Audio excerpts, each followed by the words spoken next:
جديده ما تنسوش طبعا قبل ما نبدا الاشتراك في القناه وتفعيل بس التنبيهات وركزوا معايا في الفيديو، لان الفيديو انا هقول كام حاجه. تمام. واقول حاجه في اخر الفيديو عشان نبقى على نور. تمام. خلينا بس نبدا الفيديو. تعالوا نراجع بعض قرارات وزاره التربيه والتعليم. مثلا اول حاجه انا هتكلم عن كام حاجه وهقول فيهم كام حاجه بسيطه. اولا تخفيف المناهج، او ماشي تخفيف المناهج ما شاء الله. حاجه تخفيف المناهج اللي هو بيخفف المناهج على الطلبه وايه بقى يدرسوا 5 مواد في القسم بتاعهم. وغير كده المواد اللي اتلغت هو وحلو بالنسبه للناس وحش للناس. او الحلو بالنسبه للطلاب انهم مش هيخلوهم يتعبوا في من كميه المواد اللي كانوا بياخدوها في الاول قبل ما تتخفف المناهج. والوحشه المدرسين اللي مادهم ما عادتش مهمه، ما عادتش بتضاف للمجموع، وهي كانت تعتبر شغل المدرسين الوحيد، ما فيش اي مصدر دخل تاني غير التدريس. دي النقطه اللي انا هتكلم فيها. بس انا مش هقول حاجه اكتر من كده في النقطه دي. النقطه الثانيه والثالثه مرتبطين ببعض. حضرتك صدر قرار من وزاره التربيه والتعليم باغلاق السنه. اذا كان تمام، كلام صحيح، كلام مظبوط وجميل. وفي حاجه هقولها في النص عشان هتربط بالنقطه الثالثه، وخلينا مركزين.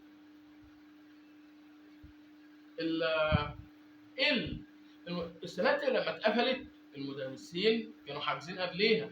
قبل ما القرارات دي تظهر المدرسين كانوا شغالين زي الفل. وتظهر هنا الطمع والجشع والحراميه. المدرسين الحراميه اللي بعد ما السنوات اتقفلت خلاص، مش انتوا قفلتوا السنوات، المدرسين ترجع فلوسها لاولياء الامور والطلب. لا يا حبيبي، ما مالكوش فلوس عندي يا عالم يا ولاد الكلب يا حراميه. وانتوا بجد كمية طمع وجشع خلت الإنسان معمي بالفلوس والعيب. الناس تدفع.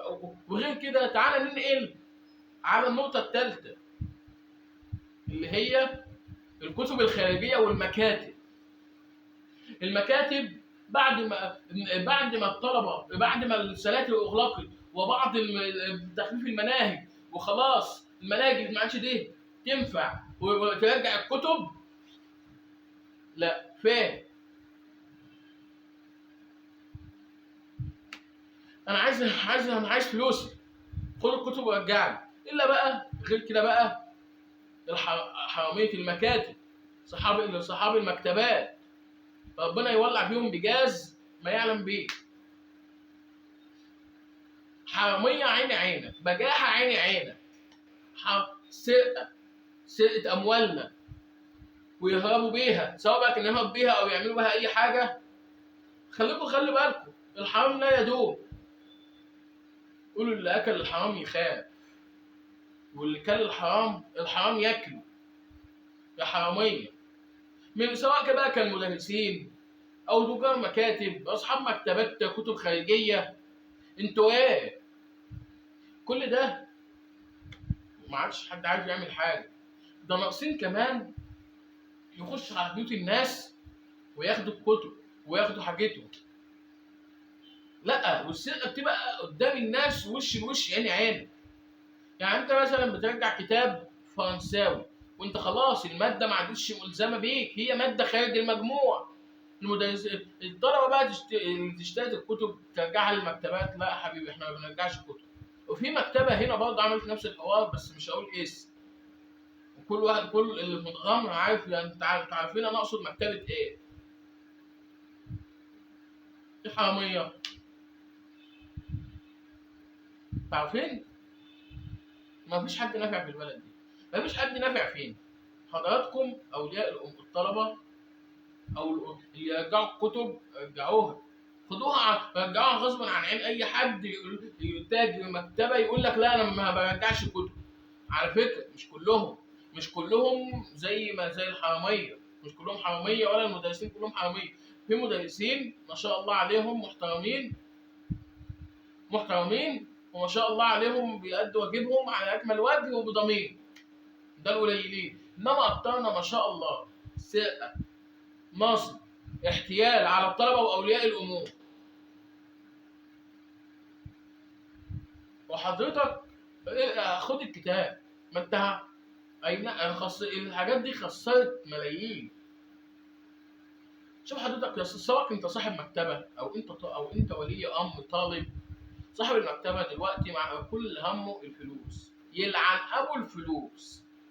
والحراميه المدرسين، بقينا في عالم ما شاء الله. يا عم لم فلوس ولا يهمك. بس وهنا نقول، خلينا بس نتكلم في حته، في النقطه الثانيه اللي هي اغلاق السنه.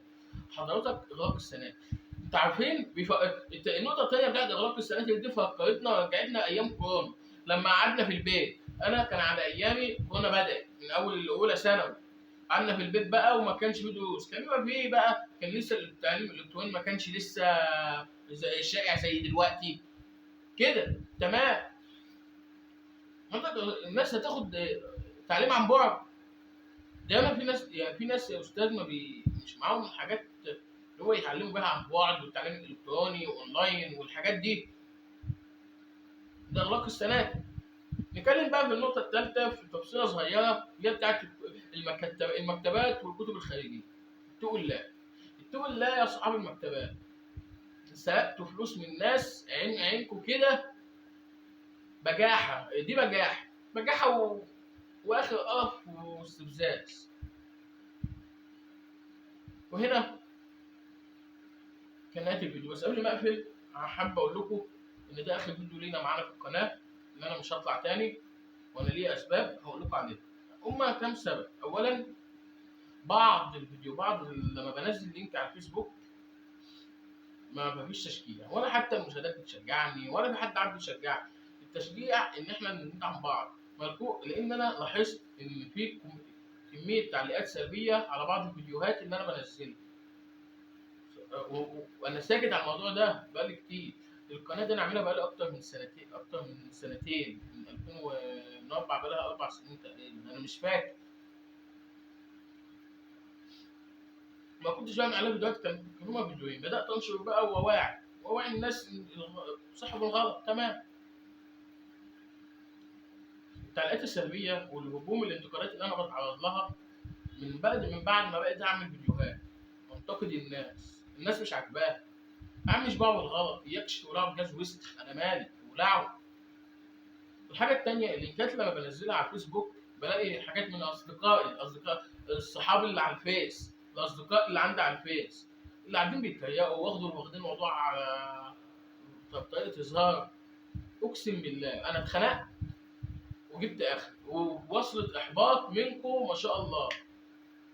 ما شفتش احباط اكتر من كده. اشوفكم بقى على خير ان شاء الله. ده كان اخر فيديو معانا في القناه، واشوفكم بقى ان شاء الله. ربنا يهديكم، والسلام عليكم.